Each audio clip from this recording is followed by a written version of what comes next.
Aira menatap cermin di kamar mandi rumahnya di pinggiran Jakarta. Air mata mengalir tanpa henti saat ia menyadari bahwa gaun pengantin yang dipaksakan ayahnya terasa seperti belenggu besi. Tiba-tiba, pintu terbuka dengan keras, dan ibunya berteriak marah, "Kau sudah gila. Menolak pernikahan ini berarti menghancurkan nama keluarga kita."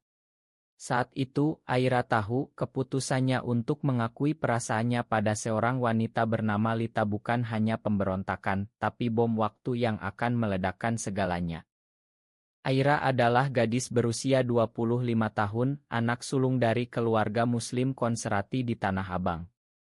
Ayahnya, Pak Hadi, seorang pedagang kain sukses, selalu menekankan nilai-nilai tradisional, pernikahan dini, keluarga harmonis, dan taat pada norma masyarakat. Sejak kecil, Aira diajari bahwa cinta sejati hanya antara pria dan wanita, dan segala bentuk penyimpangan adalah dosa besar. Tapi di balik kepatuhan itu, Aira selalu merasa ada yang salah dengan dirinya. Ia tak pernah tertarik pada cowok-cowok yang dikenalkan keluarganya. Hingga ia bertemu Lita di sebuah kedai kopi di Blok M saat bekerja sebagai desainer Grace Relance. Lita, wanita 28 tahun dengan rambut panjang bergelombang dan senyum yang hangat, adalah seorang aktivis sosial yang bekerja di LSM Okus pada hak perempuan. Mereka bertemu secara kebetulan saat Aira menumpahkan kopi ke baju Lita. Permintaan Ma berubah menjadi obrolan panjang tentang seni, politik, dan kehidupan di Indonesia yang penuh tekanan. Aira merasa nyaman, seperti menemukan bagian dirinya yang hilang. Pertemuan itu berlanjut menjadi pertemanan dekat, tapi Aira tak pernah mengakui gejolak di hatinya. Sampai satu malam, di bawah hujan deras Jakarta, Lita menggenggam tangan Aira dan berkata, "Aku merasakan hal yang sama, Aira. Kita tak perlu takut." Kata-kata itu seperti petir. Aira mundur, panik. Bagaimana bisa?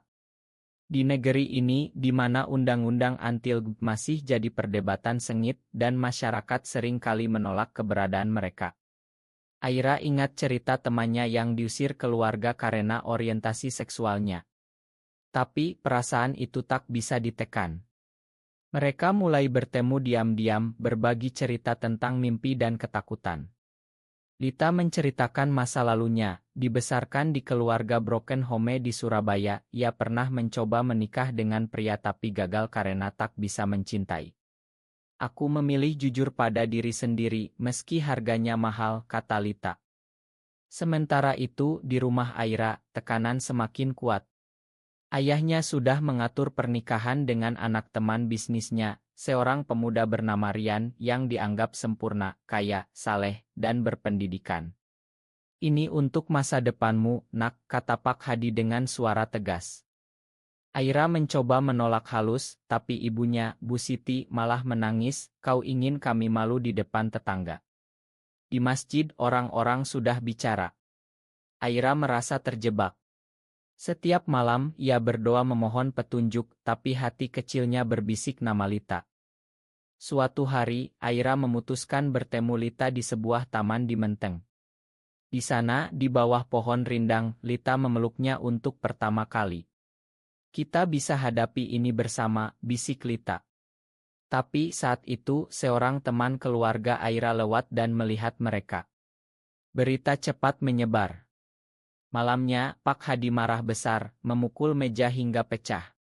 "Apa yang kau lakukan dengan wanita itu? Itu dosa.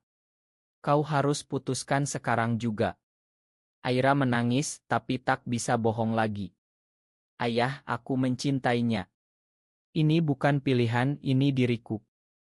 Konflik meledak. Keluarga Aira mengadakan pertemuan darurat. Saudara-saudaranya, termasuk adik laki-lakinya yang masih remaja, ikut campur. "Kak, pikirkan kami. Kalau ini bocor, bisnis ayah bisa hancur," kata adiknya. Bu Siti yang biasanya lembut, kini dingin. "Kau harus pilih, keluarga atau dia." Aira merasa dunia runtuh. Ia tahu memilih Lita berarti kehilangan segalanya, rumah, dukungan finansial, bahkan mungkin keselamatan. Di Indonesia, kasus kekerasan terhadap ibu tak jarang terjadi meski tak selalu dilaporkan. Lita di sisi lain tak mau menyerah. Ia mengajak Aira ke pertemuan komunitas rahasia di Jakarta, di mana perempuan seperti mereka berbagi cerita. Di sana, Aira mendengar kisah-kisah pilu, seorang wanita diusir dari kampung halamannya di Jawa Barat, yang lain kehilangan pekerjaan karena rumor. Tapi ada juga cerita harapan, pasangan yang bertahan meski harus pindah kota. Ini perjuangan tapi layak, kata Lita. Aira mulai ragu. Apakah ia siap bayar harganya? Hari pernikahan mendekat. Aira mencoba bicara dengan Rian, calon suaminya. Aku tak bisa menikahimu, aku tak mencintaimu seperti itu, katanya. Rian terkejut tapi malah marah. Kau gila. Ini bukan soal cinta, ini soal kewajiban. Kata-katanya menusuk. Aira menyadari masyarakat melihat pernikahan sebagai transaksi, bukan ikatan hati. Malam itu ia kabur ke apartemen Lita di Kemang. Di sana mereka berpelukan, tapi Aira tahu ini baru awal badai. Pagi berikutnya, telepon Aira berdering tanpa henti. Pesan dari keluarga membanjiri, ancaman, permohonan, bahkan kutukan. Pak Hadi mengirim pesan suara, suaranya gemetar, kembalilah, nak. Kami bisa obati ini. Ada ustaz yang bisa bantu. Aira menangis, tapi Lita memegang tangannya. Mereka tak paham, tapi suatu hari mungkin akan. Mereka memutuskan untuk sementara bersembunyi, pindah ke sebuah rumah kecil di Bogor, di mana Lita punya teman yang bisa dipercaya. Di Bogor, kehidupan mereka seperti mimpi buruk yang manis. Mereka bekerja dari rumah, Aira mendesain, Lita menulis laporan untuk lesmennya. Tapi ketenangan itu rapuh. Berita tentang Aira menyebar di grup WhatsApp keluarga besar. Sepupu-sepupunya mulai menjauh, bahkan ada yang bilang dia sudah rusak, jangan dekati. Aira merasa terisolasi. Ia rindu ibunya, rindu masakan rumah. Setiap malam, mimpi buruk datang, ia melihat keluarganya menangis, atau dirinya dipaksa menikah. Lita berusaha kuat untuk mereka berdua. Ia menceritakan pengalamannya sendiri saat keluarganya tahu ayahnya memukulnya dan mengusirnya. Aku hidup di jalanan selama seminggu, tapi itu membuatku lebih kuat, katanya. Tapi Aira melihat kerapuhan di mata Lita. Lita punya rahasia, ia pernah mencoba bunuh diri karena tekanan. Jangan sampai kau seperti itu, bisik Lita. Hubungan mereka semakin dalam, tapi penuh konflik. Aira sering marah, menyalahkan Lita atas kekacauan ini. Kalau tak bertemu kau, hidupku normal, teriak Aira suatu malam. Pertengkaran itu memuncak. Lita balas, normal. Hidup bohong itu normal bagimu. Mereka berpisah kamar malam itu. Pagi harinya, Aira minta maaf, tapi luka sudah ada. Mereka sadar, cinta mereka tak hanya melawan dunia luar, tapi juga diri sendiri. Aira mulai mencari bantuan, ia bergabung dengan forum online anonim untuk di Indonesia. Di sana, ia baca cerita serupa, perempuan di Aceh yang hampir dicambuk, atau di Bali yang lebih terbuka tapi masih diskriminasi. Kembali ke Jakarta untuk urusan kerja, Aira bertemu teman lamanya, Maya. Maya yang tahu rahasia Aira memperingatkan keluargamu mencarimu. Ayahmu sakit karena ini. Aira shock. Ia hubungi adiknya diam-diam, ayah masuk rumah sakit, tekanan darah tinggi. Semua gara-gara kakak, kata adiknya. Aira merasa bersalah. Apakah pilihannya benar? Ia pulang ke rumah, tapi tak sendirian. Lita ikut, meski Aira melarang. Di rumah, suasana tegang. Pak Hadi dari tempat tidur, menatap Aira dengan mata merah. Kenapa kau bawa dia ke sini, tanyanya. Lita bicara, saya mencintai putri Bapak, dan ia mencintai saya. Ini bukan penyakit. Bu Siti menangis, kalian akan dihukum Tuhan. Debat panas terjadi. Pak Hadi cerita masa lalunya, ia pernah punya teman gay yang diusir desa dan mati sendirian. Aku tak mau itu terjadi padamu, katanya. Aira melihat sisi ayahnya yang tak pernah dilihat, ketakutan bukan kebencian. Tapi pertemuan itu berakhir buruk. Tetangga tahu dan rumor menyebar. Malam itu, rumah mereka dilempari batu oleh orang tak dikenal. Pergi dari sini, penyimpang, teriak mereka. Aira dan Lita kabur, tapi trauma tertinggal. Di perjalanan kembali ke Bogor, Aira bertanya pada Lita, apa kita salah? Lita diam, lalu jawab, cinta tak pernah salah, tapi dunia ini yang salah. Konflik internal Aira semakin dalam. Ia mulai ragu pada keyakinannya. Di masjid kecil di Bogor, ia sholat dan bertanya pada Tuhan. Tapi jawaban tak datang. Lita yang agak liberal mengajaknya baca buku tentang Islam dan LG. Ada ulama yang bilang ini ujian bukan dosa, katanya. Aira bingung. Apakah ia bisa rekonsiliasi iman dan cintanya? Sementara itu, Rian tak menyerah. Ia hubungi Aira, kembalilah, aku bisa makan. Kita bisa pura-pura. Tawaran itu menggoda, hidup nyaman tanpa perjuangan.